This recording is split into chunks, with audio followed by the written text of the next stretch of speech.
Hello, welcome back to State Squad. I am your host, Dylan Sanders of Saints Wire, and I think we finally have a full family once again. Ross Jackson, host of the Locked On Saints podcast, and I'm glad that Tyler Shough put Equinemius St. Brown in his place. John Hendricks, New Orleans Football, and I believe Lance Moore is active for today's episode of Saint Squad. This is former Saints wide receiver Lance Moore, and John, you are correct. I'm back, baby.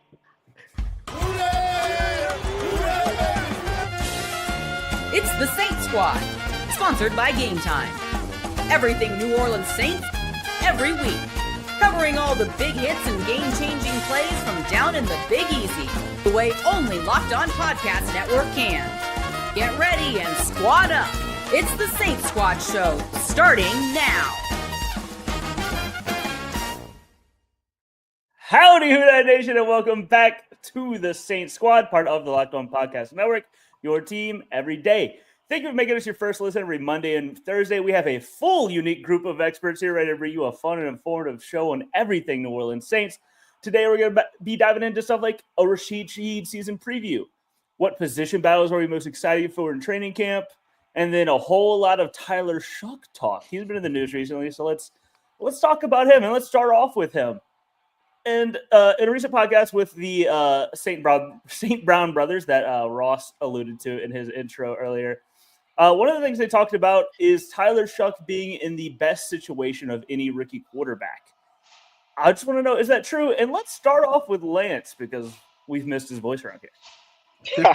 Well, look, I've missed you guys too. And honestly, the question to me is kind of open-ended. Like, what are we talking about here? Like, what is a best scenario or situation for a quarterback, especially a guy that comes into a place that doesn't have an established quarterback? Are we talking about him potentially being the starter? Are we talking about him getting a chance to sit and wait? Like, I don't really know which way to go with that question, but I would say that he's in a great position if you're looking at the possibility of him playing in year one. I don't know that he's going to be the starter on day one, but I do believe regardless of whether he's the starter or not on day one, we will see him play this season. And so I guess he's in a good position. I don't know that that's necessarily the best position for him to be in on a team that I still think is not the best possible roster. As far as, competing for a division championship and then potentially being a playoff team. I do think there are other quarterbacks that could potentially be in better positions. Like Cam Ward is going to be the starter for the Tennessee Titans. Like, if that's what you're talking about, he's going to have that job. There are other quarterbacks who will be not starters for sure on day one. Jackson Dart comes to mind. Jalen Milroe comes to mind. Guys that we'll have the opportunity to learn from some of the older veteran guys and not be thrust out there on day one or potentially even early in the season in those situations. So I think Shough is in a good position to play. I don't know that it's necessarily the best position out of any of the rookie quarterbacks. Sure. So let's put it this way. Do you think that him or Cam Ward have a better chance to win football games this year? Say they're both the starting, because those are the two I think will be the starting quarterbacks week one, because I do think Shough will end up being the starter. Do you think that him or Cam Ward are in a better position to win games in year one? Oh.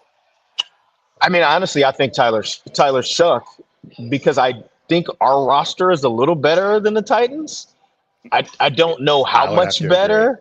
I don't know how much better, honestly, but I think Cam Ward is a better player. And I think him being as dynamic as he is, and look, we're not talking about teams that are going to win 12, 13, 15 games, right? We're probably talking about teams that are around 5 wins, right? So we're talking about 5 wins. So if it's that few wins, if Cam Ward's legs can win them an extra game or two, I just think he's a more dynamic player. I think he personally could be more successful early on, but I do think that this roster is a little bit ahead of where the Tennessee roster is today. Yeah. Ross, where do you land? Who do you think is in a better position year one? Cam Ward or Tyler Shuck, or a secret third option? No. I'll stick with those two because I like the premise. And if we're and I'll roll with the premise of both of them being week one starters. And I'm going to say for me, it is Tyler Shough.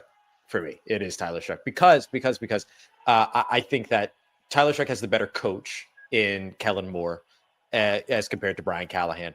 I think that Tyler Shough also has the better run game to support him and run scheme from Kellen Moore that would support him as a young quarterback. I think that the Saints, obviously, all of this is with the context of health, right? Because health can take this conversation one way or another. So I'm going to leave that off to the side. But I think that the Saints would have the better weapons on offense with Chris Olave, Rashid Shaheed, the addition of Brandon Cooks, Juwan Johnson, Foster Moreau, all these folks. Taysom Hill eventually, maybe, probably at some time. And the big question for me would be which one of the two teams has the better defense in terms of who can make the game more manageable. I think maybe that's one of the things that could be a deciding factor. But for me, just looking at it from this point on the morning of June 26th, I feel like Tyler Shough is the one of those two that's in the better scenario to be a week one starter and find the most amount of success that you can with these two teams. I agree with Lance, without a doubt that we're not talking about one of these guys winning 10 games. We're talking about being the most successful in a 5-win season, 6-win season, things like that. I just feel like Tyler Shough has the better supporting cast and the better coaching around him as of right now, as an early projection for 2025. Yeah. And John, what do you think? Well, I think short term, I actually think Cam Ward might be in the better situation. I think he's going to have better stats at the end of the year than Tyler Shough will. And look, long term, maybe that's more Tyler Shough for me. But, look, I think that the Titans have gotten progressively worse. Obviously not have gotten, but I mean, there were a 7-win team a few years ago. Now they're a 6. Now they were coming off a 3-win team. So I don't think there's many expectations for the Titans, right? Going into this year, they do have some talent. I will say that there's a lot of players on that roster. I'd say, man, I wish they were in black and gold because it make the Saints a lot better than what they are. But, for the Saints, they're kind of in this weird space, right? They're trying to rebuild, but at the same time, they also want to compete for the division because again, we talk about this being kind of the last ride for some of their big veteran players. And so I think both quarterbacks, Spencer Rattler and Tyler Shough, give them a great chance and an outlook to potentially be somebody. Not saying that they'll, go win 8-9 games and be in the wild card race or anything like that. But, I just feel like that they are positioned well, like you guys said, from a roster standpoint, to at least on paper, if everything goes right, things could look good for New Orleans. But I feel like Cam Ward, he's the number 1 overall pick. Nobody wanted to talk about because of all the Shedeur Sanders stuff. And you could also go to Cleveland, and they got 2 quarterbacks. They got Dylan Gabriel and Shedeur Sanders, and there's Joe Flacco and Kenny Pickett over there. So it's not like he's going to see the field. Either of them really going to see the field anytime soon. You go to New York, Russell Wilson and Jameis Winston, and for Jackson Dart, he's probably not going to see the field much of any at all. And then you go to Seattle. They got Sam Darnold, Jalen Milroe. There's guys that's just not going to play, right? I just don't see it. And so I think Cam Ward's probably going to be the guy who is the most successful quarterback this season out of all the other ones. Because, look, Dylan said he believes Tyler Shough can start week 1. I'm not going to tell you don't sleep on Spencer Rattler, but I just feel like this is a very fun competition that we're going into. And again, we've always prefaced this as saying whoever starts week 1 may not be starting week 10, but Tyler Shough is handpicked by Kellen Moore. So I think there's something to be said about that. And I really like where the Saints can go if they can get 2 really good quarterbacks out of this thing. But look, Shuck, I think, has a better long-term outlook at this point, given where the Saints roster is, and that their rebuild plan could go into effect a lot faster if they can get this thing right. Yeah. I will say Cam Ward has the longer, I hate using this phrase, but has the longer lead, the longer leash, if you will, because of being the number 1 overall selection. So go into 2025 and struggle, right? Then all of a sudden Cam Ward is still the starting quarterback in 2026. If Tyler Shough goes into 2025 and he struggles and the Saints are in position to draft another quarterback in 2026, what's to stop them? He's a second round pick, 40th overall guy, right? And so unless he gets that fully guaranteed contract that the second round picks are fighting to get right now, but outside of that, like there's not really anything that marries them to him for another chance the way that Cam Ward would be kind of immediately built into that opportunity. But even the fully guaranteed thing would not, in my opinion, would not have the organization shying away from taking a top 5 quarterback. Yeah, you know what I mean? Fair, right? You're not going to pass on that. Okay, we're guaranteeing a second round backup quarterback. One, you have to have a good backup quarterback, right? Good point. And two, second round money is not 2025 and beyond backup quarterback money. So you're basically getting a discount on your backup quarterback. Now, that obviously raises questions about Spencer Rattler and whoever else may remain on your roster. But I just think that I feel like he's in a position to play this year. I think that kind of goes without saying. But for some reason, I'm leaning towards Jackson Dart. Right? Like he's got two veteran quarterbacks in front of him that he can learn from that are two very different players. Very different. That can kind of help bring him along in kind of different ways. I also think Coach Dable there in New York will have a lot of hands-on work with Jackson Dart as far as kind of getting him ready. I mean, he's coaching for his job. So there is no guarantee. There is no guarantee that Jackson Dart doesn't see the field this year. But I do think that, those two veteran quarterbacks not being on super long-term deals, either of them, I mean, it really allows Jackson Dart to just sit back and learn and continue to improve. And then obviously that their roster they still need some work as well with that roster. But I mean, there's no reason why. I don't know. I'm just having a hard time with saying flat out that Shuck is in the best possible position of success because I don't truly believe it. Like I think he's probably the only one that's in a verifiable active quarterback battle, right? Like starting quarterback battle. I don't know that any of the other guys are. So yes, his situation is unique in that, and I do believe at some point he's going to play. I just don't know that that's necessarily setting him up for success. That's just I'm playing both sides, I guess. No, it's all good. It's all good. I do wonder if Jackson Dart potentially having a new head coach in 2026, if that's a good situation or a bad situation, right? Like we wouldn't know until the new head coach is hired, but I wonder how much that possibly factors into the equation for him. I like personally, I think I like the fact that Tyler Shough is in a quarterback battle in terms of setting him up for success. I mean, there's no breaks, no gliding, no I can feel safe already for him. And I feel like that is the type of, not even a wake-up call because he never went to sleep, but it's just I think that this pushing him is going to jumpstart his NFL career. Like he's going to have an active and exciting and really have to think and dig deep and understand the game more than like even a Cam Ward will have to going into week 1 because he's at a quarterback battle. He has to earn the job. He has to win the job. And maybe that can help him take that first step into the NFL. Personally, I would put Tyler Shough as the best position. I agree with you in a lot of that, but winning the quarterback battle doesn't guarantee him anything. Yeah. You know what I mean? I would struggle to say guarantee. Being the starting quarterback doesn't guarantee him any kind of success, right? Like it doesn't stop if he wins the quarterback job, right? Like he's clearly got to go out and perform well enough. Sure, you'd love for him to win games, right? But it's not solely on the quarterback, right? Our defense has got to be way better. And then our offense clearly has got to be more versatile and balanced and, multifaceted, I guess.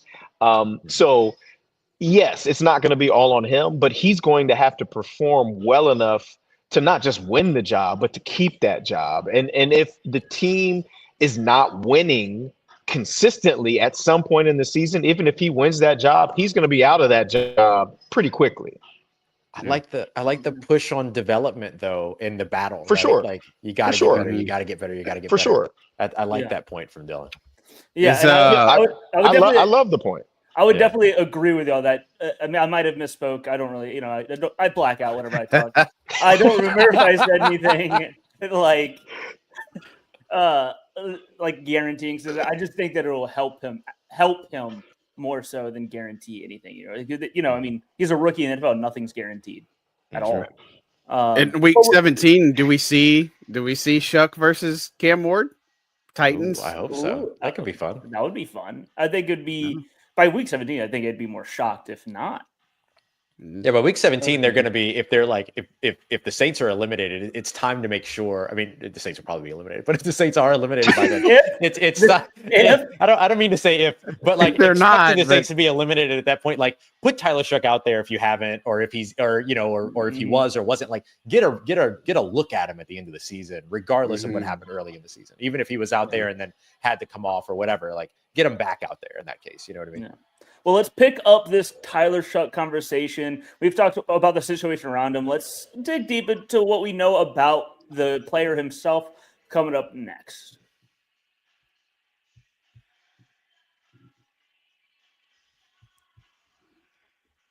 Ever wish managing your money felt easier? With Monarch Money, it can. Whether you're growing your savings or planning a big purchase, Monarch puts you in the driver's seat. It's like having your own personal CFO, giving you full visibility and control over your finances. So don't put yourself into cap space issues like the Saints front office has in the past few years, because Monarch Money can help.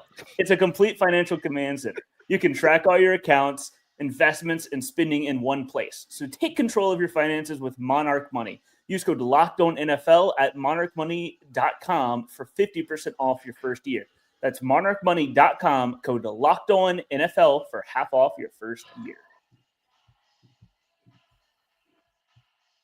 So the situation that Tyler Shough is in might not be the best, or it might be, depending on who you ask between these four. But I want to know what we think about the player himself. He's in the news a lot. He's, fans are getting their first taste of like his personality. People seem to be liking him. So it's been a few months since the, disastrous draft pick of Tyler Shough. What do we think now that we've seen minicamp, OTAs? We've seen him on some interviews. John, Ross, y'all have met him like in media events. So let's start off with John. What are your first impressions of Tyler Shough after the first couple of months? Yeah, I think Louis Riddick should be a GM at some point, right? And I think that's the first Right. thing I might say. Yeah. He called it, all this interest of him rising up the draft boards and stuff. And so, look, I mean, again, you look at the path of the draft and where he was, and everybody making up with all this stuff about his combine and with a couple of throws, and then the injury history, just bashing wherever angle you can. I mean, just pick a spot and you could sit on it and die on that hill if you wanted to. But look, I think he came in here since day one. He was very smart. He impressed us early on in rookie minicamp. And of course, you're talking about basically rehearsed throws and all this stuff, but it wasn't just the throws, the placements. I mean, he's had some throws he's made between rookie minicamp, OTAs, and minicamp that have just been like, wow, there is something to this, right? This guy has got some excitement to him, and I think he has a certain edge that he plays with. He's really likable in the locker room. I think it's evident why the Saints have interviewed this guy. They knew that they liked him from day one, that he is a guy that was handpicked by Kellen Moore, that you see a lot of the things that Kellen Moore likes in him, right? And again, I think he's got the football IQ. I think he's got the talent. I know people knock him because he's an older prospect and such, but look, if he plays till 38, 40, then who cares? You get 12 years out of him, maybe 12 seasons potentially. So I think that's a pretty good career for a quarterback, if you will. But again, I think when you look at how his trajectory has gone, I think he's gotten better. He's had some really nice flashy moments. I think Rattler's been more consistent through the process, but Shuck has provided the ones that have been, man, this is kind of exciting. This is really exciting. I mean, just bombs down the sideline, just like taking a chance, right? and then connecting with it. I think that's super exciting to see, even if it is football that doesn't really count. So I really want to see him kind of take the training wheels off even more. I want him to air that thing out. I want to see him take more chances and be a little bit more aggressive, because training camp, when you get there, make the mistakes, right. because everybody's going to make mistakes. And everybody's so wrapped up is like, he has to go 8 of 10 and all this other stuff. And they could all be checkdowns, and that doesn't matter. Like, make some mistakes, do some things. I remember watching training camps back in the day when the defense was on it and Drew got mad and upset, you knew it was a good day. Right, because Drew don't ever get beat by that defense most of the time. But the Saints defense, when they had him, it was just kind of cool. And I want to see how he responds to a bad day. I want to see how he responds in the good day. Can he stack days? All this other stuff. So I think he's got a lot to him. But again, I'd say Spencer Rattler has a thing to say about it. But I think it's gearing up to be a really exciting quarterback competition that we haven't seen in a while. Honestly, like, you look at a few years ago with the Jameis Winston, the Andy Dalton, and all that other stuff, even Taysom Hill into it. I think this has way more of a delivery, the chance to be way better than what that was a few years ago. Yes. Yeah. I want to take a step back even of off the field and what he's done on the take it back from what he's done on the field. Look at what he's done off the field, and he's doing something that Derek Carr didn't do, and I think it came back to bite him. That's win over the city. It's small stuff. He's active in interviews. He's active in the city. He's talking about how much he's excited to be in New Orleans. Like, the joke with Equinevia St. Brown about him trashing the food might be why he's not on the team anymore. That's funny, but it's also like, it shows that he's embracing the city. He knows what he knows what he's doing, and I think he's playing his cards well off the field. And I think that'll only serve to help him. Lance, what do you think? You played in the city, the city, how important it is. I could not agree with you more. Whether he's the starter or not, he's doing the right things off the field and embracing the city. New Orleans is so unique. Like, I've been around the league. I've been on enough teams to know that once you embrace the city of New Orleans, the city embraces you back. And it's different in other places. Sure, other places have great fan bases and they support you, but it's different in New Orleans. And I don't even know how to quantify it. I don't know that you can. But if you are the starting quarterback for an organization and you don't dive headfirst into the culture of the city, then what are you doing? We're not talking about a left guard or a defensive tackle. We're talking about the quarterback, the leader of your organization.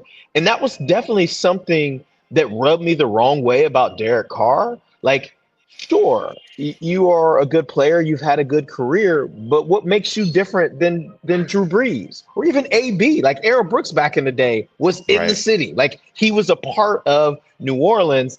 Yeah, Chipotle. I had Chipotle for dinner tonight. Anyway, shout out. But sorry, you can. Yeah, I mean, it's and I'm not here to bash Derek Carr. But I do think it was a misstep by him, and maybe he wasn't. I mean, he had to be coached up on it, right? Somebody had to tell him, "Look, you embrace the city embraces you back times 10." And so it's unfortunate that didn't happen, and maybe Shuck is smart enough to have done his research and seen, like, dang, this didn't work out well for him. I need to be the exact opposite of that. And embrace the city and be out there and be vocal. And the thing with his age, right? Like, we're not talking about a guy that's playing behind Drew Brees in his prime, right? That's going to be Drew Brees' heir apparent. Sure, he's 26 or 27, but if he's the starter now, that doesn't matter. You know what I mean? None of that matters. So yes, sure. There's age concerns because he's older going into the draft, and that obviously depends on where he gets drafted. Like, he's not coming to New Orleans to sit for 5 years. That's not why he's here. Now, if it so happens that Spencer Rattler balls out and becomes the long-term starter, then maybe Shuck is the backup. But you're still have two relatively young players at the position, and a position that you're going to need to have no matter what. So I think he's doing all the right things. I think he's got the personality. I think he's shown he's down for a competition. Like, he's not shying away from that. That doesn't seem to be too big for him. And everything I'm learning about him makes me believe that the moment won't be too big for him once he gets in those preseason games and potentially into a regular season game. Now, I don't mean he's going to be a Pro Bowl player this year. I don't mean that he's going to, quarterback this team to the playoffs. But being out there and looking and feeling like the player belongs, that's a big ways along as far as his development goes. And that's what I'm looking forward to the most with him. Like they get into these preseason games and both of these guys are lighting people up, which I think could happen, right? I mean, there's not a lot of starters playing in preseason games these days. Like that's what you want to see. And I think a lot of it has to do with his playing a long time in college football and his coaching.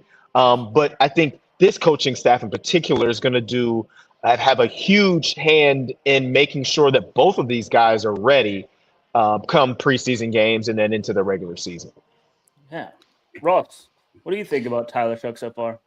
Yeah, I think one of the things that stood out to me so much about him is his maturity, which kind of goes towards the age conversation. I know I'm just trying to take it to like the other side of it. And when he was on that show, one of the things that happened was like Amon-Ra St. Brown compared the age of the two of them, because Amon-Ra St. Brown as well as Tyler Shough were in the same high school class.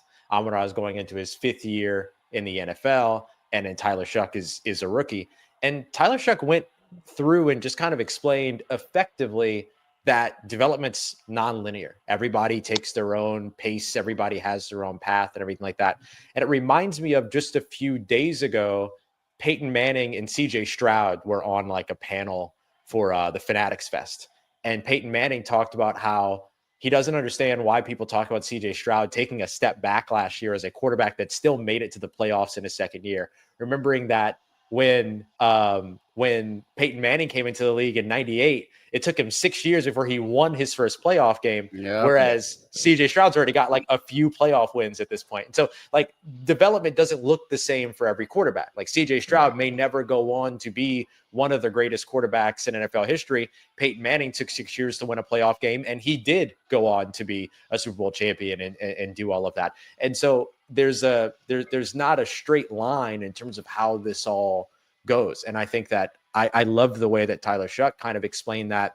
And then sort of that parallel of the Peyton Manning comments I thought was really interesting, happening kind of all around the same time, where you just kind of look at this and go, yeah, okay, he's 26, or he'll be 26 by the time the season begins, but the maturity will mean something on the field. And so as long as he has development left that he can capture, which he feels like he absolutely does, then I think that becomes way more important than his age.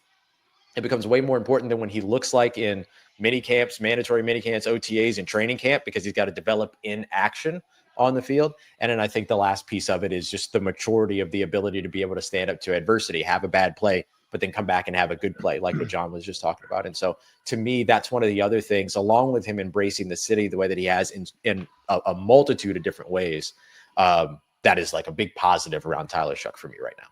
I think Lance put it right. Whatever he said, like, yeah, he's 26 or will be 26. But if he starts week 1 and then starts for the next couple of years, it's not going to matter what his age is. Like he will have a plenty long NFL career if he wants it, or if he takes it, or if he earns it. And he's also not a 26-year-old quarterback that's been a backup for 5 years. Right. Yeah. Like good point. He's 26. Sure. He's been around for a minute, like as far as like football years, I guess, but that was in college. And on the development thing, he's going to continue to develop because his best coaching is ahead of him, not behind him. Right. So like a big thing, like people talk all the time about how like, oh, he's this age, which means that his ceiling, he doesn't have that far left to go and stuff like that. And that's got nothing to do with it. Right. Yeah. The coaching side of it, I think, has way more to do with it, to your point, Lance. Like, yeah, I agree. I think his best coaching is ahead of him. That's why I think Kellen Moore's such a huge asset for him. Yes. 100%. 100%. And why he's in the best position to win in year 1. Check and mate, if you will. Well, I love it. I was gonna say, look, there's been a controversy around Tyler Shough too, around whether or not he actually popped a tire on a pothole. And I'm going to tell you this right now. I'm going to tell you this right now. We don't care. Have you We been do to New not Orleans? care. We do not Yeah. care. Whether he popped it, whether he didn't pop it, he knew to say it. And I think that is the most important thing, that training that he got that you mentioned, whatever it worked, whatever it was, it worked. Yeah. So whether he popped that tire or not, he knew to say it and it worked. It's relatable. Immediately. Who cares? It's relatable. That's right. Bingo. Derek Carr definitely got that memo because I'll say I got told that, and I'm a podcast host. So Derek Carr, Derek Carr definitely knew that information. But isn't it weird? Like, I'm sorry, Dylan, but isn't No. it kind of strange, or not strange, but weird? Because you brought up that point. He talked to Drew Brees. He had Dennis Allen as a coach. Dennis Allen has been around New Orleans long enough. Like the motto is embrace the city. And I swear that I feel like that was a message that was conveyed earlier and even said something in early on in the process. And for it to not actually happen and come through, I know I'm going on a tangent here, and I'm not trying to play bad on Derek Carr or anything, but it's like this is the move is that you do get in good with the city. You do become a face of the city. Even Kellen Moore's becoming a face of the city, but not just going to a Pelicans game. He's getting in the community. He's doing the things that you want to see your head coach do. He's leading by example, and he's in the thick of it with the players too. So I don't know, small little tangent rant. I think on the other side of that is, and I guess not the other side, just adding on to that, there is no excuse not to. Right. Like, There's no reason not to do it. what could be the reason? What could make you think that not embracing the city is going to be good for you? That's where I'm just kind of lost. At the end of the day, I think it kind of just boils down to kind of being a little stubborn. And there's nothing about his tenure over the past couple of years that told me, man, this guy is pretty open to change and open-minded. But we can move on from quarterback talk, and we're going to jump into some other position battles and positions on the roster when we come back.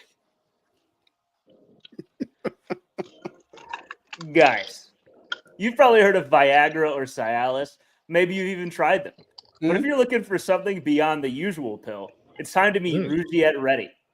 Rugiet Ready is a next-gen prescription treatment designed to amplify arousal in the brain and boost blood flow. Unlike the usual pills that can take hours, Rugiet's 3-in-1 formula dissolves under your tongue in fast, on average, 15 minutes. Effects can last up to 36 hours, so you can stay confident and in control when the moment is right.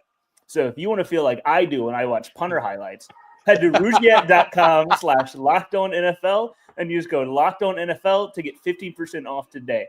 That's RUGIET.com/LockedOnNFL and use promo code LockedOnNFL for 15% off.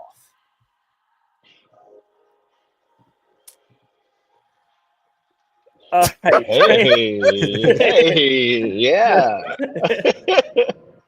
I like when personal stories come into the frame.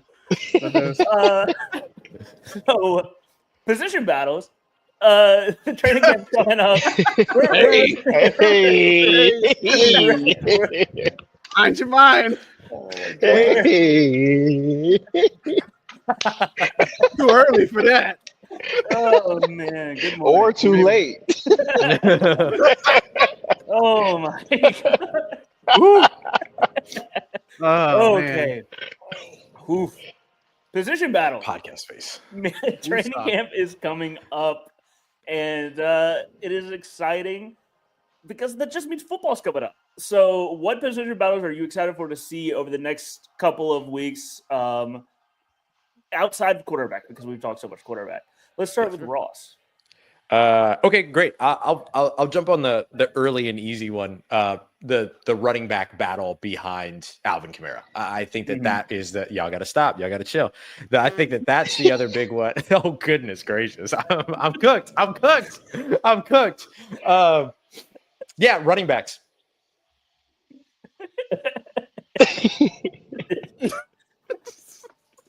No, I think I do think that the running back spot following Alvin Kamara is a Oh man, I cannot navigate my way through this situation for No my Diddy. life. Cannot do it. All right, I'm just gonna roll. I'm excited to see the battle for running back 2, and who is going to be that other running back besides Alvin Kamara that's going to be a major contributor to the New Orleans Saints offense and the regular season of the 2025 NFL season. That's the best I could do. Whether it's thank you. Kendre Miller, Cam Akers now being added to that conversation, Clyde Edwards-Helaire being back, undrafted free agent guy like Marcus Yarns that's around. The Saints, of course, have Alvin Kamara already solidified. Velus Jones Jr., who Lance has highlighted here on the show before, who has like kind of that versatile, wide receiver, running back kind of duality to him. I'm really intrigued to see who's going to be that other complementary piece in the run game, because as we've highlighted a bunch here on the show, no Taysom Hill for some amount of time means you're going to need somebody to bring some more of that rushing production. The Saints have not had a running back be their second leading rusher since Latavius Murray in 2021. Every year, 2020, every year since then has been Taysom Hill. So who is going to be that other running back? I think that's a big battle that we'll get an opportunity to see. Latavius was a little bit older too. He was really effective. He was fun to watch. Yeah, he was awesome. Yeah. Great Madden card. that's what I asked. Yeah, all that stuff. That's exactly what I was thinking. Madden card. Great Madden card. Lance. You forgot Devin Neal, Ross. Oh, thank you. Yeah, no, I hate when I do that. I was like, I shouldn't be trying to name everybody. I know I'm going to forget somebody. But yes, of course, Devin Neal, somebody that would be a huge competitor in that conversation too. Thank you. Lance, what position battle are you most excited for? Well, I was kind of hoping I could go first so that I could say the running back 2 battle.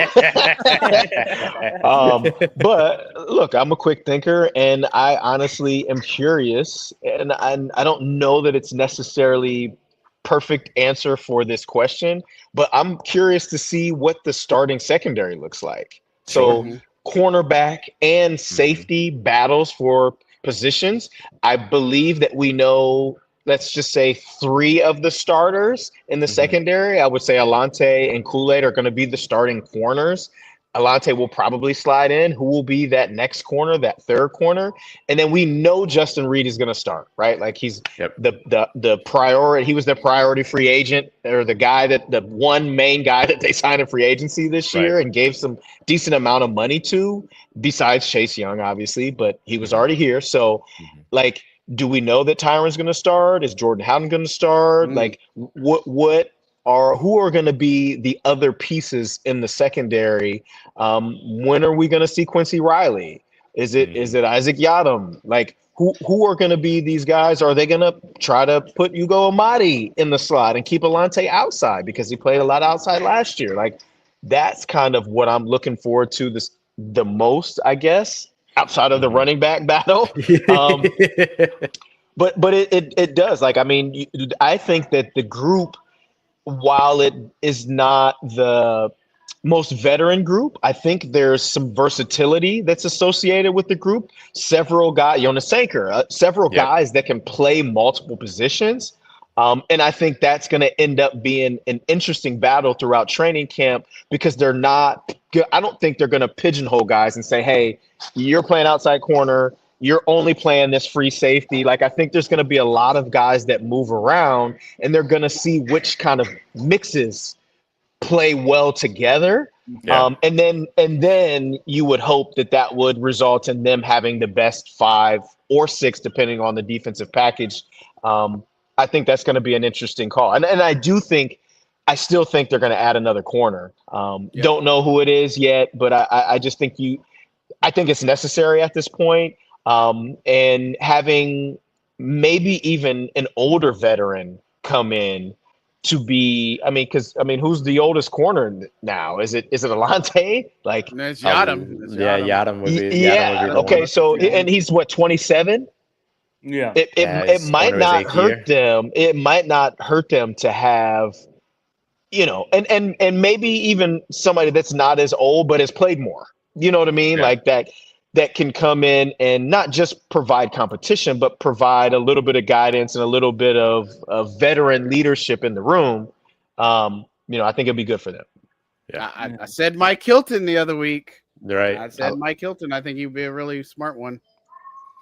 I think I'll go with the. I had to live up to my name and my claim. I'm gonna go You're with, going where I was. There we go. I'm gonna go with. Well, maybe I'll take one. You take that. I'm gonna go with punter. Yeah, that's good. Because I think both punter and kicker are very exciting position battles. I mean, I think obviously like running back, I was going to go maybe secondary, but I think that is a group of 4 players: Charlie Smith, Blake Groupie, Matthew Hayball, James Burnup. Those are 4 young, talented players that iron sharpens iron. I think that the Saints are only going to be better for having the 2 position battles.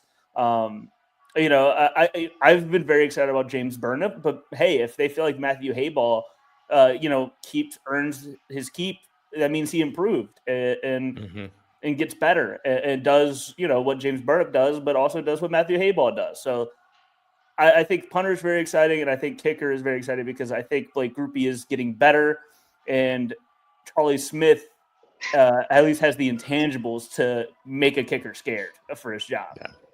So, well, and isn't Charlie Smith part of the International Pathway Program, right? Yeah, they got so roster exemption. he will be on the roster no matter what, and that doesn't mean the active roster, obviously, but he's going to be around. So Blake Groupie is going to have to perform. Like the punter situation is a little bit different. That kicker situation is like if Blake Groupie go for a while, stinks. Like he's going to be, they're going to swap him out. I mean, because they can, you know what I mean? And that I think it's a cool program to be able to have guys from outside of this country to be able to come and spend time and learn the game a little better and learn how to be pros in America. Like I think it's a cool thing, and I think it's a great thing. I'm a big proponent of roster expansion. I don't know why we have a game day active and inactive list. It doesn't make any sense to me, especially when we're talking about player safety. I understand the idea of a practice squad, but like the NFL is a $10+ billion a year industry. There's enough money to go around to have all of these guys on your active roster. There's no reason why NFL teams shouldn't have 80 guys. Like you can have 80 guys dress every single game, and I'm not going to say you're going to eliminate injuries, but you're going to potentially limit some of the injuries that happen because guys are just too beat up. Like I don't know. I could go on about it for days, and I wasn't supposed to interject here, but I do feel like good. that kicker battle is going to be one that's not just to watch during training camp. I mean, that's going to be something that we can potentially watch all season. Yeah. I mean, I love the insinuation that we have rules, Lance. Yeah, right.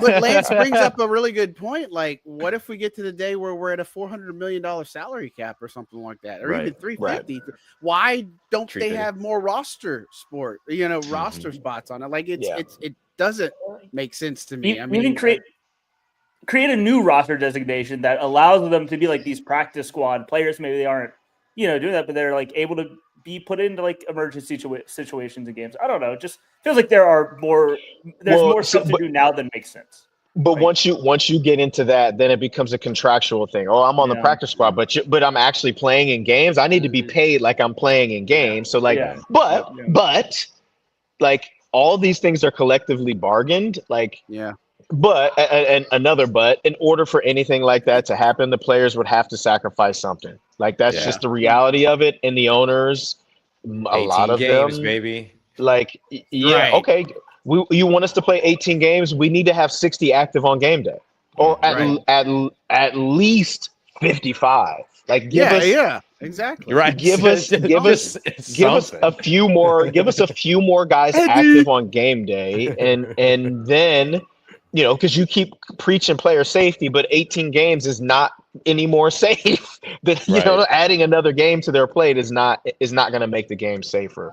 Well, what they will probably do, and I know we're not even, this isn't on topic either, but in Canada, which my brother played up there for 8 years, they have an 18-game regular season, and every team has 2 bye weeks. I guarantee you that's going to be what they say. Oh, you want more time off, we'll give every team an extra bye week, and the players probably will bite and say, oh, okay, great, we'll do that, which I disagree with. I think they deserve more in that type of negotiation. If you want an extra game, we need extra money. Clearly, we need extra roster spots, and we need that extra bye week. And that's just the starting point from a player's perspective. If I'm one of those people that's negotiating with the owners, Yep. Yeah. but John, is there anywhere else you wanted to go with the training camp battle? Oh yeah, sure. No, I guess. I mean, yeah. I would say honorable mention before I get to my actual pick would be the wide receiver battles after the Cooks, Olave, and Shaheed. But my real pick is going to be the defensive line, the interior specifically is where I would go. And look, I get it. It's probably not that exciting on the surface, but again, 31st ranked run defense. They got to get better after the quarterback. They're swapping to a 3-4. They brought in Devon Godchaux. You expect more from Brian Brzee, a new defensive line coach in Bo Davis, a dedicated edge coach in Jay Rogers. You drafted Vernon Broughton. There's going to be some guys left out of this, right? Mm-hmm. So right now you feel like maybe it's Colin Saunders right now and Nathan Shepard are going to vie for that spot. I wouldn't say sleep on Jonah Williams. He's familiar with the Brandon Staley scheme. John Ridgway III, they traded for him. He played snaps, a lot of snaps for them last year. Christian Boyd, they used their 6th-round pick. He didn't get developed properly, and he's the guy that's in there.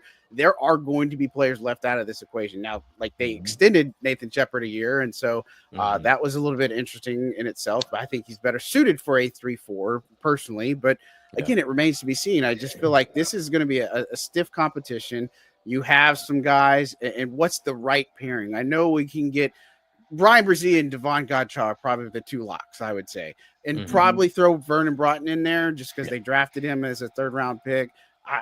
Whether he gets the red shirt or something, but I think he can actually play. I think he can play and contribute. And so, how many do you keep in this 3-4? Is it 4 guys? Is it 5 guys? Because typically you do roll with 4 or 5 defensive tackles on a 53-man roster, since we're going to go back to the 53-man roster. But, and they throw a few on the practice squad. But I feel like Jonah Williams, he can play inside and outside. I think he has an advantage here. But, again, you got to get better at it. And I'm really interested to see in training camp, especially because this goes to the other side of the ball. These interior guys, rushing Trevor Penning, how does that look? Eric McCoy, Cesar Ruiz has got to play better. So I feel like that defensive interior needs to really be, again, anchor line. We know all this other stuff, but they really need to lead the charge. They got to play better. They've got to lead this team and fix this run defense, because it was horrible and it's dropped off for years, right? And it's just something that I think it is a stiff competition to have here on this defensive line, and I feel like that's exciting, that they need to get this thing right, that nobody should be comfortable unless you're Godchaux or Brian Brzee right now. Yeah. Well, I've got a need, and that's a need for y'all to talk about Rasheed Shaheed, and we'll jump into his season preview coming up next.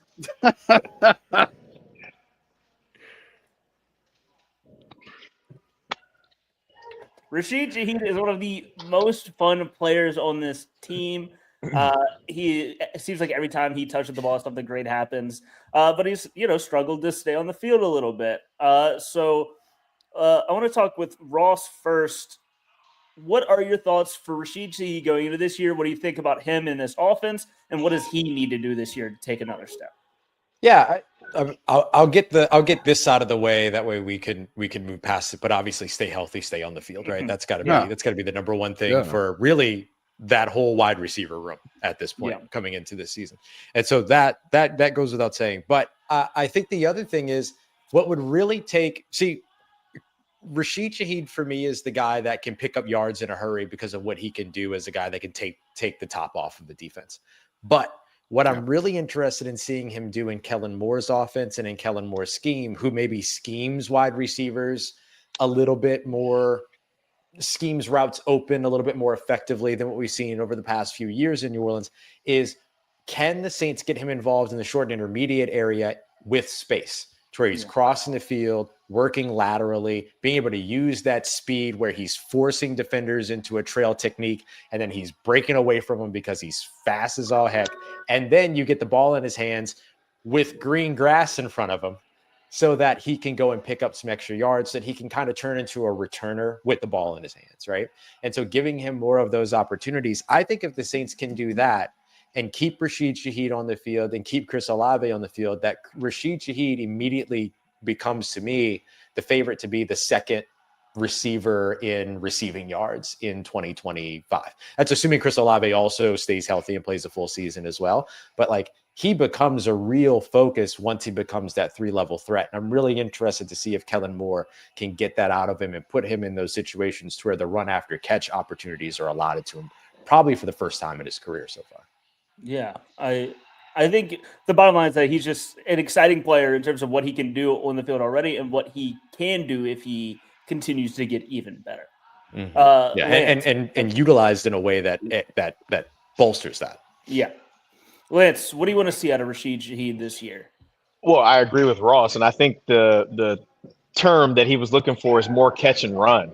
Like, yeah, thank you. Both of those guys are so explosive that there's no reason why both Chris Olave and Rasheed Shaheed shouldn't have 1,000 yards this year. And I do think that Kellen runs a type of offense, that allows for guys to be able to catch the ball in space and then make things happen after the catch, right? The degree of difficulty on those throws, the shorter and intermediate ones, are a lot lower than the bombs, right? Like, sure, everybody loves the post routes and the go balls that these guys catch 50 yards down the field and then they take them, the rest of the way for touchdowns. But those are hard to hit, believe it or not. Like, it just generally you're catching way more short and intermediate passes, and then you're going to be able to get yak after those catches more regularly than the deep shots. So I would expect to see both of those guys, and really all of the guys, because if you watched Philadelphia last year and then Dallas in previous years, they're getting those receivers the ball a little bit earlier and a lot of times in space. And then allowing them to allow their natural athletic abilities and return skills. Because if everybody remembers way back when, Chris Olave was a punt returner at Ohio State as well, and a decent one. So, like, these guys have a unique ability to be able to make defenders miss in space and continue to get yards after they've got the ball in their hands. I think that's kind of the next step for him. And I don't even know that it's necessarily something that he needs to develop. I think he's already got it. He just hasn't been afforded enough opportunities in that realm of the game.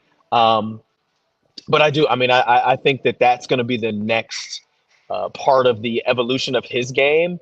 And I do think that seeing him targeted more is going to be important for him, right? Like, sure, this guy had 80 yards last game, but he had 80 yards on 2 catches. Like, why are we only throwing him 2 balls? Like, both of those guys are so good.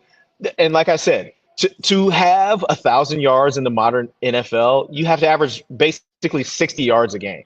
Those guys should have a minimum of 60 to 70 yards and at least 5 to 8 touches every single game. Like, that's if I'm Kellen Moore, I'm scheming it up so that 15 plays are going to those 2 guys every single game.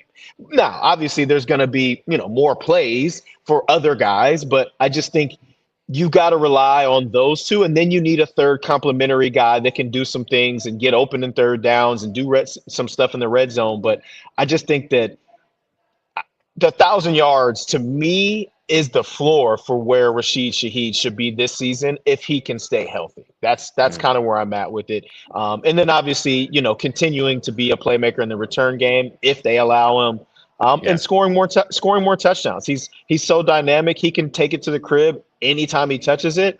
So I'm thinking 1,000 yards and 5+ touchdowns. I think that is a reasonable. I can't put a number on the catches because honestly, it's kind of hard to tell what they're going to do offensively at this point. But I just think that that's a realistic expectation for him. And I do think that Ted Rapp and the new strength staff will have a lot to do with a lot of guys staying healthier this season. And I'm looking forward to seeing it. Just to your point of Kellen Moore putting players into better spots to succeed in terms of yards after the catch, Dallas Goedert had more yards after the catch than Rashid Shaheed did last year, and I feel like that just doesn't make sense to me.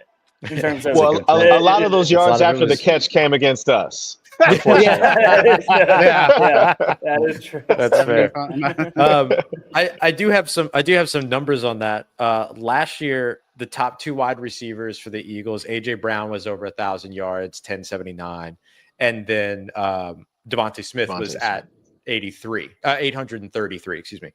receiving yards. And so very close to 2,000-yard receivers there. But keep in mind, too, that Philadelphia threw the third fewest passes in the NFL. Yeah, they had Saquon Barkley. 180 yards on the game, or ground. Right. So. Yeah. And so the thing that I look at is that they might have been 30th in yards after catch in terms of the total number, but they were top 10 in yards after catch over expected, which takes into account the fact that they didn't throw a lot of passes. So you can see that it opened up. They created those opportunities more than a third of the NFL, more than 2/3 of the NFL, or better than 2/3 of the NFL at getting those yards after catch opportunities. Dallas in 2021, which was the 1 year of a very healthy Dak Prescott for Kellen Moore, the Dallas Cowboys were number 9 in the NFL when it came to yards after catch. So you could see those, even in the numbers, that like those yards after catch opportunities are there in Kellen Moore offenses. Well, and think about it this way, too. With the team that's going to have a very young starting quarterback, the degree of difficulty of the throws that he's making matters, right? Yeah, so being able to have more of those quicker, shorter to intermediate throws is not only going to help your run game, right, and your offensive line, but it's going to help your young quarterback as well. Yep. Yeah. John, what do you think about Rashid Shaheed this year? Well, if you allow me, I do want to ask Lance one quick question before I get into Shaheed, because he mentioned 15 plays for Rashid. How many did Sean have schemed up for Jimmy in 2011? Do you have like a rough? I didn't mean 15 for Shaheed specifically. Yeah. I mean between him and Olave, they should run 15 plays between the two of them that are targets for them. Now, it doesn't always work out like that, right? The defense is going to play what they're going to play, and they're going to react how they react. Hopefully the quarterback's not forcing the ball to whoever's supposed to get it based on what the play that's called. Hopefully they do it based on what the defense is giving them. But I just think it's realistic to say, like, okay, these are our top two guys. They got to have 15 touches between the two of them every single week. And it doesn't even have to be 15 throws, right? Like Rasheed has had plenty of reverses and those types of plays, gadget plays as well. It doesn't have to be 15 throws, but they're too dynamic. They have to have the ball in their hands. And to answer your question, John, all of them for Jimmy Graham. And look, I'm with you, everybody on the Shaheed train. And here's what I would say too: is to Lance's point, 75 targets in 2023. He had only 46 catches, 719 yards, 5 touchdowns. He also had 27 first downs. Now, here's what I would say about the Saints offense, which is obviously going to be a little bit different than the past.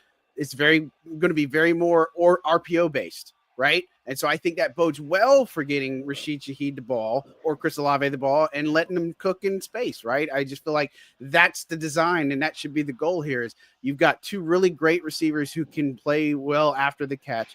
Put it in Rashid Shaheed's hand if you're going to fake it to Kamara, and then let him do his thing. And I think there are good things will happen. And so I expect an uptick in the more like what his targets were in 2023. I think his yards per catch might go down a little bit, but I don't care if he can, somewhat get to that consistent 60 to 75 yards a game. And look, he is a weapon in the run game. So he's only had like less than 10 carries every single season. So I'm not saying let's try to give him a gadget play every single, chance he can get, but I'd like to see 1 or 2, maybe a game. I don't think that's unreasonable to say that or anything like that.